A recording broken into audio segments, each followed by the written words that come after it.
What if Hashirama kept the tailed beasts? Part 1. During the first 5 Kage summit, Hashirama tried to sell the 8-tailed beasts to the other villagers. But during the meeting, the other Kage started arguing, like they always had. But when Hashirama tried to calm everyone down, they all turned on Hashirama, making accusations that all he wanted was money. He didn't care about the other villagers, or even peace. This was where Hashirama thought back to Madara's thoughts on strength and his ideals, and that maybe being the strongest village and maintaining peace through power is the only option, well, right now. So he uses his wood style to force the Kage into their seats, and the bodyguards were fended off by Tobirama. Hashirama issued a kind of proclamation. He warned the other villagers that if they wanted to paint him and the leaf as warmongers, then he will keep the tailed beasts, and they will force peace between the villages. Any village that starts war with another, the aggressors will have to fight the might of Konoha. This scared the other Kage, but they kept up a facade, and told Hashirama that, like they told Madara, they won't be under anyone's boot heel. Hashirama became very serious, and told them that they had brought this upon themselves by swatting away the true opportunity of peace.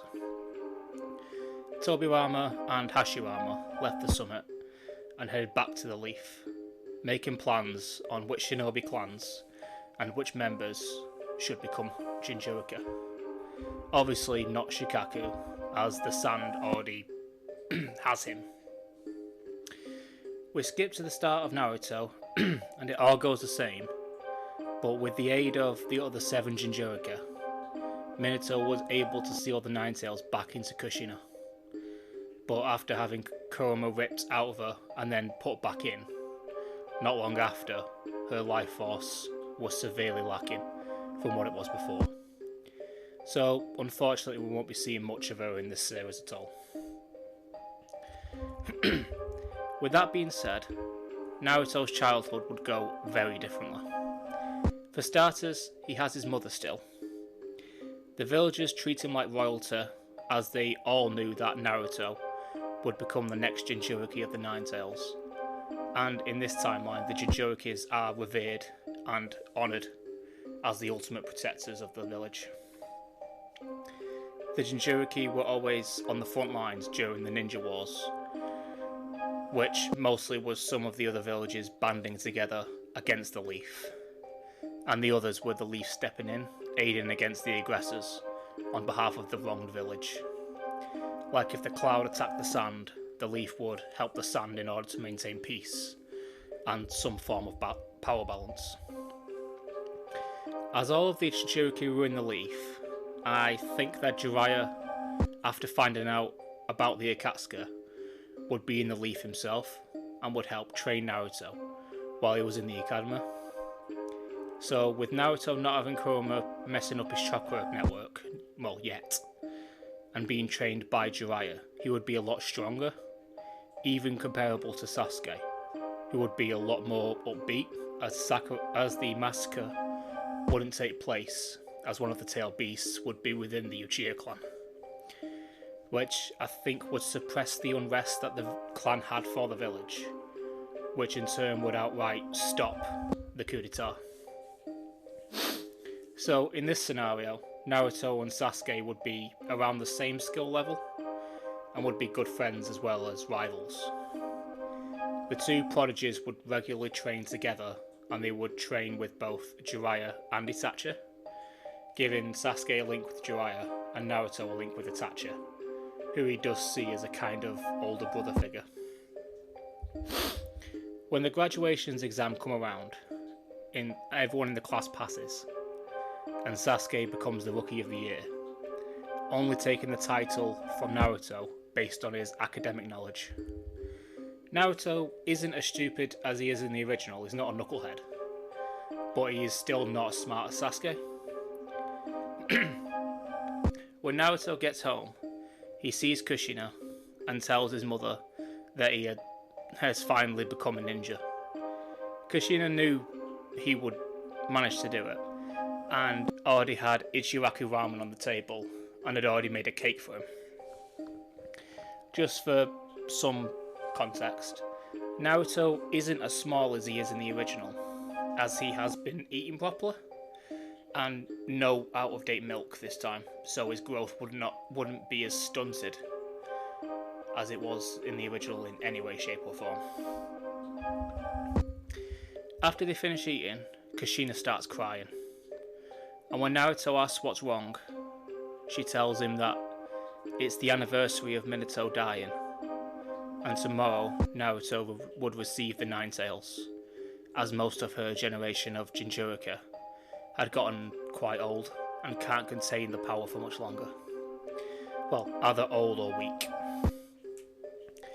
Naruto asks what happens after the tail beast gets extracted, and Kushina fights back her tears and tells Naruto that the Jinchuriki normally dies.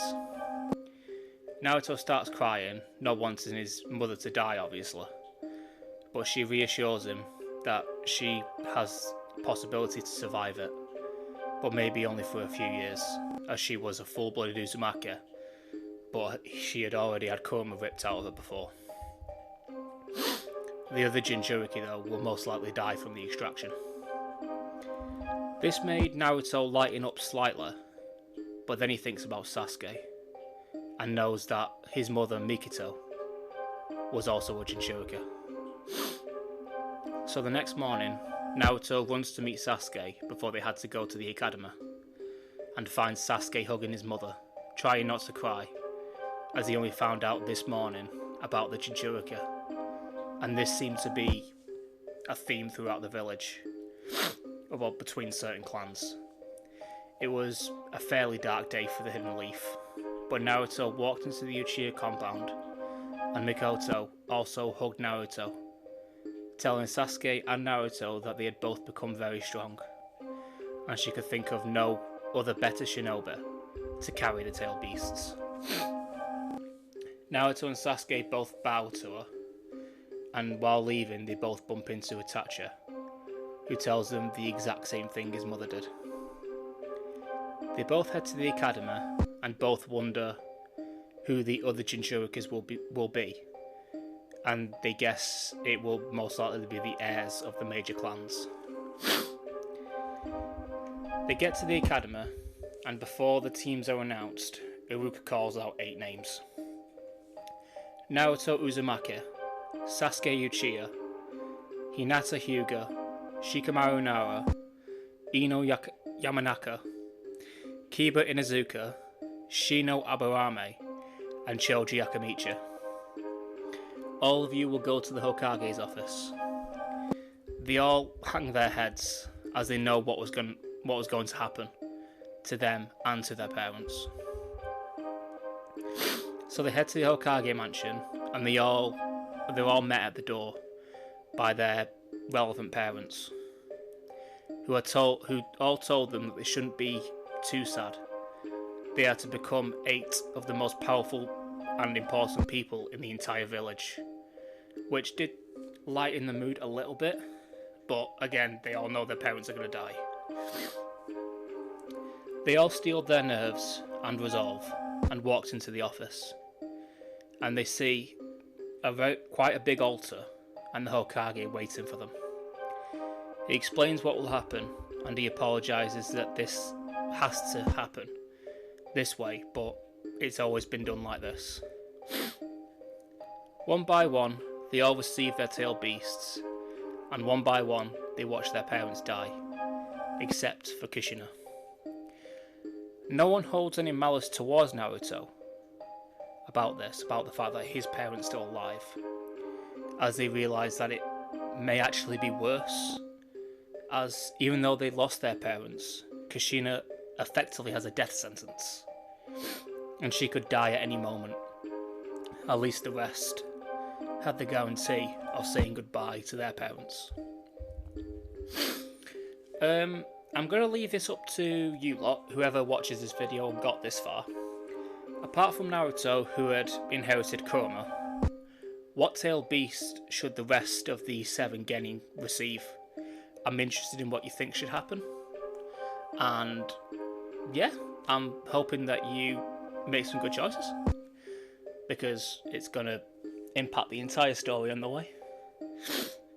But anyway, with that, part one's over now. Let me know what you thought, and if you would like to see more of this series, like, subscribe, and hit that bell if you want. And I'll see you all later. Bye.